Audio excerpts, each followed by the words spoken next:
C'est le monstre qui fait peur. Le smartphone le plus premium sous Android, le Samsung Galaxy S25 Ultra, arrive très bientôt et il pourrait bien être plus puissant que l'iPhone 16 Pro Max. Date, design, nouveauté, prix, on sait presque tout.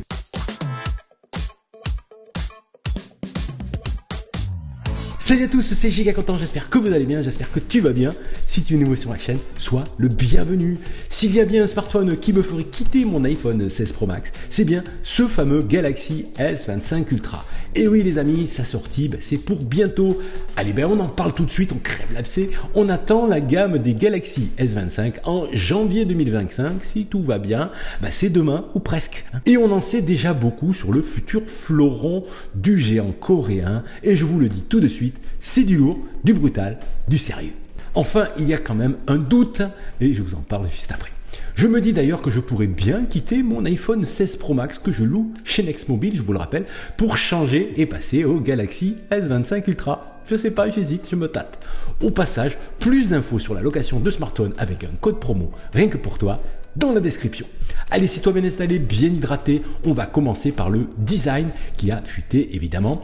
Comme chaque année, voici le rendu 3D très crédible qui nous vient de OneLeaks. Globalement, on reste très proche du S24 Ultra, mais quand même, il y a quelques différences. On remarque les bords du châssis plus arrondis, en fait les arêtes, pour rendre la prise en main en fait plus confortable, comme le Galaxy S21 Ultra que j'ai d'ailleurs, qui offre une prise en main bien meilleure selon moi.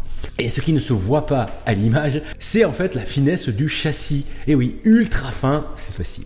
Selon Ice Universe, célèbre leaker des produits Samsung, on parle d'une profondeur de 8,2 mm contre 8,6 mm pour le S24 Ultra. Ce qui ferait de ce modèle le plus fin des Galaxy depuis le Note 20 Ultra. On parle aussi d'un Galaxy moins large, 77,6 mm contre 79 mm pour le S24 Ultra. Ça reste de la rumeur patate chaude, mais la source est assez fiable, il faut bien le reconnaître. Le fameux stylet intégré dans l'appareil sera toujours de la partie une expérience d'utilisation unique finalement, c'est la particularité du joujou, tu ne trouves pas ça sur un autre smartphone. C'est d'ailleurs cette fonction que j'aimerais vraiment tester, voir si l'expérience d'utilisation d'un stylet offre une vraie différence au quotidien, une autre façon d'utiliser son smartphone en fait. Si d'ailleurs vous utilisez des Galaxy Ultra avec stylet, partagez-moi votre expérience dans les commentaires, ça m'intéresse beaucoup. Concernant l'écran du joujou, rien de neuf de prévu. La dalle AMOLED LTPO de 6,8 pouces serait reconduite. Les écrans chez Samsung, c'est quali, avec des pics de luminosité et de contraste souvent records. Mode oblige, l'IA sera aussi de la partie sur le nouveau Galaxy avec une évolution dite hybride. Le joujou utilisera à la fois des ressources de la puce mais aussi des ressources distantes, le cloud pour les tâches plus complexes. Le tout sera mis en musique sous Android 15 avec la surcouche maison One UI version 7. On parle désormais de 7 ans de mise à jour majeure, vous le savez chez Samsung, c'est devenu la norme. Avant de parler tarifs les amis, parlons de ce qui pourrait rendre surpuissant ce Samsung Galaxy S25 Ultra, c'est son moteur, sa puce. On attend à l'intérieur du joujou le fameux Snapdragon 8 Elite qui vient d'être présenté officiellement par la marque et le moins que l'on puisse dire c'est que c'est du lourd. Gravé en 3 nanomètres, cette puce promet des performances impressionnantes surtout en jeux vidéo notamment. Le tout servira bien sûr aux fonctions d'IA générative déjà bien installées sur les Samsung Galaxy. Les performances seront bien supérieures a priori à la puce A18 Pro de l'iPhone 16 Pro. Il y a des fuites qui vont dans ce sens-là. Oui mais voilà, un doute existe quand même. Ce fameux Snapdragon Elite 8 sera-t-il présent sur tous les Samsung Galaxy? Oui, c'est la question. Samsung a tendance à proposer des modèles avec des puces différentes selon les régions du monde ou même selon le modèle.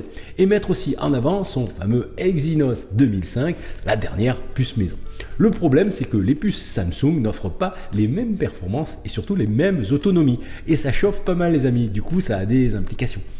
Le mois dernier, les spécialistes étaient unanimes, toute la gamme des Samsung Galaxy S25 tourneront avec l'Elite 8. Ice Universe déclarait ça sur ses réseaux sociaux d'ailleurs. Sauf que depuis quelques jours, le leaker Yadav a partagé un supposé Geekbench du Samsung Galaxy S25 Plus qui tournerait donc sous Exynos 2500. Donc deux rumeurs contradictoires certes, mais concernant en fait le Galaxy S25 Plus. Quant au Galaxy S25 Ultra, je pense que Samsung devrait sortir son joujou sous Snapdragon 8 Elite.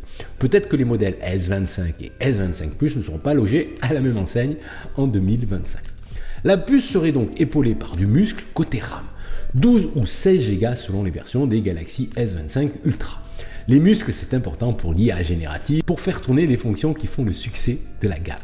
Samsung pourrait aussi upgrader son bloc photo, on aurait droit à 5 capteurs, le capteur principal de 200 millions de pixels en 24 mm, donc un grand angle, un ultra grand angle de 50 millions de pixels, mieux que sur le S24 Ultra d'ailleurs, un téléobjectif x3 de 50 millions de pixels, là aussi c'est mieux que la génération précédente, et un x5 aussi de 50 millions de pixels, et bien sûr le capteur selfie à l'avant. Donc le bloc photo serait équipé au minimum de capteurs de 50 millions de pixels pour offrir des clichés de meilleure qualité, donc en basse lumière.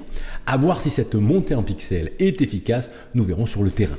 J'ai un doute en tout cas sur les deux téléobjectifs, le x3 et le x5, je ne vois pas trop l'intérêt d'en faire deux pour ce type de focale. Mais bon, on verra bien. Le Galaxy S25 Ultra va avoir besoin d'un gros réservoir pour la route. Il serait donc équipé d'une grosse batterie de 50 mAh avec une fonction d'économie d'énergie baptisée batterie IA qui permettrait d'augmenter en fait l'autonomie de 10% de manière intelligente, disons. La vitesse de charge de 45 watts serait reconduite, ce qui permet de recharger en fait en 30 minutes entre 50 et 65% de son Galaxy. Ah, si Apple pouvait aussi progresser dans ce domaine. Ah, ok, j'arrête. Alors combien ça va coûter cette histoire giga? Dois-je vendre l'un de mes organes pour me le payer? N'exagérons rien. Il est tôt pour se prononcer, mais disons que nous partirons sur le prix du Galaxy S23 Ultra à sa sortie en 256 Go. C'était 1469 €. Disons que pour le S25 Ultra, on pourrait partir sur 1499 €. C'est un peu une intuition, une piste. En gros, autour de 1500 balles. Voilà pour ce résumé patate chaude concernant les Galaxy S25 Ultra. Je reviendrai sur le sujet si j'ai des infos supplémentaires, donc pense à t'abonner pour ne rien rater. En attendant, vous retrouvez plein d'autres infos dans mes précédentes vidéos, la playlist apparaît juste ici. Prenez soin de vous, résistez à la nouveauté. À demain ou à plus tard. Salut.